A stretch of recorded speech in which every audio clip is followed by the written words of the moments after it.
war degdeg ah daawadayaal dagaalkii ugu cuslaa ayaa ka socdo gudaha magaalada Baydhabo ee xarunta ku meel gaarka ee maamulka Koonfur Galbeed Soomaaliya ciidankii taabacsanaa madaxweynihii hore ee Koonfur Galbeed Cabdicaziz Maxamed Xasan Laftagreen oo duulaan ku soo qaaday gudaha magaalada Baydhabo iyadoo markaani hardanka rasaasta noocyada kala duwan laga maqlayo xaafado ka tirsan magaalada Baydhabo ee xarunta ku meel gaarka ee maamulka Koonfur Galbeed Soomaaliya wasiirkii hore ee amniga Koonfur Galbeed حسن عبد القادر oo markani fariin degdeg ah u soo diray shacabka markaasi ku sugan gudaha magaalada Baydhabo hadaba maxay tahay fariinta uu soo diray wasiirkii hore markaasi amniga Koonfur Galbeed Xasan Cabd القادر hogaamiyaha Koonfur Galbeed oo aadan madoowe oo markani u soo guuray Villa Soomaaliya waxaan kula wada doonaa markaasi qasaaraha rasmiga ee haatan ka dhashay markaasi dagaalka xoogan ee markani ka socdo gudaha magaalada Baydhabo ee xarunta ku meel gaarka ee maamulka Koonfur Galbeed Soomaaliya balse xogtaas oo dhameystiran intaan kula wadaagin hadii ay tahay markii kugu horeysay aan soo boqoto fadlan YouTube-kana subscribe saar gambalelka furo muuqaalkana like saar sina share garay wixii fikirkaaga aan qaybta hoose ee faalada noogu reeb waad ku mahadsan tahay daawashada iyo sidoo kale la jaanqaadka wararkeena mahadsanid daawade aynu ku bilowno warar isa soo taraya ayaa haatan ku soo waramaya in gudaha magaalada Baydhabo ee xarunta ku meel gaarka ah ee maamulka Koonfur Galbeed Soomaaliya haatan uu ka socdo dagaal aad u culus ciidankii taabacsanaa Cabdicaziz Maxamed Xasan Laftagreen ayaa duulaan ku soo qaaday gudaha magaalada Baydhabo ee xarunta ku meel gaarka ee maamulka Koonfur Galbeed Soomaaliya magaalada Baydhabo gudaheeda haatan waxa ka socdo dagaalkii ugu cuslaa abid kaasi oo markaas u dhaxeeya ciidankii taabacsanaa Cabdicaziz Maxamed Xasan Laftagreen iyo kuwii dawladda iyo sidoo kale kuwii daraawiishta ee markaas Koonfur Galbeed Soomaaliya ciidankan Cabdicaziz Maxamed Xasan Laftagreen ayaa caawa duulaan ku soo qaaday gudaha magaalada Baydhabo iyadoo haatan jugta iyo sidoo kale rasaas culus laga maqlayo gudaha magaalada Baydhabo ee xarunta ku meel gaarka ee maamulka Koonfur Galbeed Soomaaliya dagaalkan ayaa waxa uu ka socdaa markaasi xero markaasi ciidanka booliiska ee markaasi ku leeyihiin gudaha magaalada Baydhabo iyadoo markaani duulaankan ay soo qaadeen markaasi ciidankii taabacsanaa Cabdicaziz Maxamed Xasan Laftagreen ciidankii dawladda iyo sidoo kale ciidankii markaasi daraawiishta ayaa iyaguna haatan waxay dagaal kula jiraan markaasi kuwii Cabdicaziz Maxamed Laftagreen oo haatan weerarka ku soo qaaday wasiirka amniga Xasan Cabd القادر ninkan lagu magacaabo caawo fariin la yaab leh oo markaasi ka yaabisay shacabka reer Koonfur Galbeed gaar ahaan kuwa ku nool markaasi Baydhabo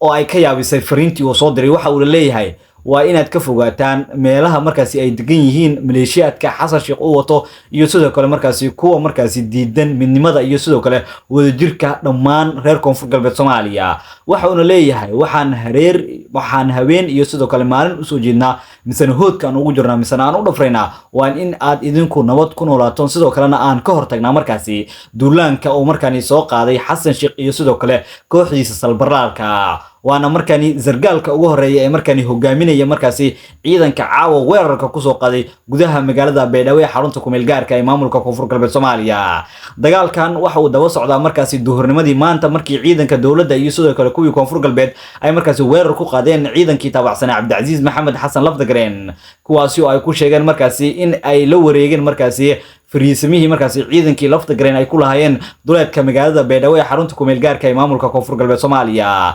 ciidankii Cabdicaziz Maxamed Xasan Laftagreen oo rogaal celin ah ayaa caawa waxay ka dhax dagaalamayaan markaasi gudaha magaalada Baydhabo ee xarunta ku meel gaarka ee maamulka Koonfur Galbeed Soomaaliya iyagoo haatan markaasi soo bandhigayo hub iyo sidoo kale markaasi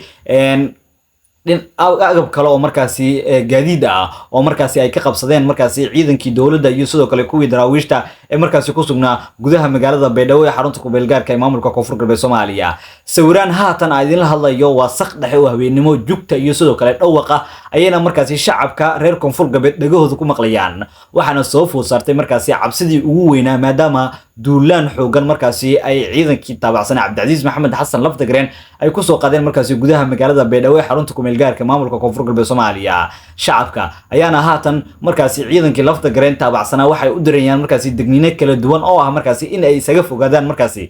ciidanka dawladda halka ay ku sugan yihiin maadaama ay sheegeen markaani in dadkani dad shacab ay yihiin iyaguna ay doonayeen markaani in ay wax dhibaato ah soo gaaraan markaasi shacabka reer Koonfur Galbeed waxa ayna sheegeen in markaani har iyo habeen ay u soo jeedaan markaasi in ay meesha ka saaraan markaasi ciidanka taabacsan Xasan Sheekh Maxamuud ee markaasi diyaaradaha looga keenay magaalada Muqdisho ee markaasi caasimadda Soomaaliya ninkii hogaaminaya Koonfur Galbeed oo markaasi ku guuleystay doorashadii markaasi ay wadatay xasan sheekh maxamuud ayaa waxa uu markaan u soo guuray villa Soomaaliya isagoo markaan saldhigiisii ugu weysay ka sameysay magaalada Muqdisho ee caasimadda markaasi Soomaaliya isagoo markaasi cabsidii ugu weynaa ay soo wajahday kadib markii culays xooggan oo markaasi kala kulmay ciidankii markaasi taabacsanaa Cabdicasiis Xasan Maxamed Laftagareen oo markaasi caawa ka dhex dagaalamaya gudaha magaalada Baydhabo ee xarunta ku meel gaarka ee maamulka Koonfur Galbeed Soomaaliya ila kala duwan oo markaasi aan la xiriirnay kuwaas oo ku sugan gudaha magaalada Baydhabo ayaa waxay noo xaqiijiyeen markaan in ciidankii markaasi Cabdicasiis Maxamed Xasan Laftagareen ay caawa duulaankan soo qaadeen sidoo kale markaasi ay ka dagaalamayaan markaasi gudaha magaalada Baydhabo ee xarunta ku meel gaarka ee maamulka Koonfur Galbeed Soomaaliya ilaa iyo haatan lama oga khasaaraha rasmiga ee markaasi ka dhashay duulaanka ama dagaalka ay soo qaadeen caawa ciidankii Cabdicasiis Maxamed Xasan Laftagareen maadaama caawa ay tahay saq dhexe oo haweenimo sidoo kalena aanan si rasmi ah loo xaqiijin karin markaasi khasaaraha rasmiga ee markaasi ka dhashay dagaalka haatan ka socda gudaha magaalada Baydhabo ee xarunta ku meel gaarka ee maamulka Koonfur Galbeed Soomaaliya ilaa iyo haatan ma jiro markaasi war rasmi ah oo markaasi ka soo baxay maamulka Koonfur Galbeed Soomaaliya iyo dawladda dhexe ee Soomaaliya maadaama halkaasi haatan uu ka socdo markaasi dagaal xooggan oo markaasi ay soo qaadeen ciidankii taabacsanaa Cabdicasiis Maxamed Xasan Laftagareen ciidankii Laftagareen oo ka xanaaqsan markaasi howlgallo ay maanta sameeyeen ciidanka dawladda gaar ahaan ku guutada 9aad iyo 8aad ayaa caawa markaasi waxa ay jawaab culus markaasi dhagaha ka geliyeen ciidankii dawladda iyo sidoo kale kii Koonfur Galbeed oo ku sugan markaasi gudaha magaalada Baydhabo ee markaasi xarunta ku meel gaarka ee maamulkaasi Koonfur Galbeed Soomaaliya iyagoo haatan kusoo waramaya in ay ka barbar dagaalamayaan markaasi ama ay si toos ah u soo galeenba magaalada Baydhabo ee xarunta ku meel gaarka maamulka Koonfur Galbeed Soomaaliya xogaha iyo sidoo kale macluumaadka aan helaynana ayaa lagu soo waramaya in ciidankii taabacsanaa Cabdicasiis Maxamed Xasan Laftagareen ay haatan la wareegeen markaasi saldhig markaasi ciidan booliis ah oo markaasi iyaguba halkaasi ku sugnaa waxaana haatan lagu soo waramaya in xaafado kamid ah Baydhabo ay gudaha u soo galeen maadaama intooda badan ay caawa isku soo tashteen sidoo kalena duulaankii markaasi ugu adkaa abid ay caawa ku soo qaadeen magaalada Baydhabo ee xarunta ku meel gaarka ee maamulka Koonfur Galbeed Soomaaliya wasiirka amniga iyo sidoo kale afhayeenkii hore ee markaasi Cabdicasiis Maxamed Xasan Laftagareen ayaa ah markaasi dadka ugu magac sareeya ee markaasi hogaaminaya ciidankan caawa markaasi ka dagaalamaya gudaha magaalada Baydhabo ee xarunta ku meel gaarka ee maamulka Koonfur Galbeed Soomaaliya ciidankan markaasi waxa ay markaasi taabacsan yihiin madaxweynihii markaasi dawladdu ay xoog markaasi xilka ugu qaaday ee Cabdicasiis Maxamed Xasan Laftagareen oo haatan magaalada markaasi dibadjooga ka ah ayaa wali markaasi waxa uu muuqda markaasi in uu wali yahay markaasi madaxweynaha markaasi dawlad goboleedka Koonfur Galbeed Soomaaliya isagoo markaasi magaalada Nairobi caasimadda dalka Kenya markaasi ka soo saaraya markaasi awaamiir kala duwan oo ah markaasi in duulaan lagu qaado Xasan Sheekh iyo sidoo kale xulufadiisa oo ah markaasi aadan madoobe iyo sidoo kale markaasi xubnaha kale ee markaasi ku sugan kuwaasi oo markaasi ka soo horjeedo markaasi xukunkii hore markaasi uu leelinayay markaasi Cabdicasiis Maxamed Xasan Laftagareen dhawaqa iyo sidoo kale jugtu culus ayaana caawa laga maqlaya gudaha magaalada Baydhabo ee xarunta ku meel gaarka ee maamulka Koonfur Galbeed Soomaaliya ma ahan markii ugu horeysay markaasi dagaal uu ka qorxo gudaha magaalada Baydhabo waxaana marar badan oo isxigxigtay halkaasi ka dhacay dagaal xooggan oo markaasi u dhaxeeya ciidanka markaasi uu watay markaasi ama taageersanaa madaxweynihii hore markaasi Koonfur Galbeed Soomaaliya Cabdicasiis Maxamed Xasan Laftagareen iyo markii kuwii dawladda ee markaasi halkaasi ku sugnaa wixii warar oo ka soo kordho xaaladda markaasi dagaalkan oo haatan markaasi ka qarxay magaalada Baydhabo daawadayaal waxaad ku daawan doontaan markaasi wararkeena kale iyo sidoo kale muuqaaladeen xiga balse haddii aad ila soo gaartay dhamaadka markaasi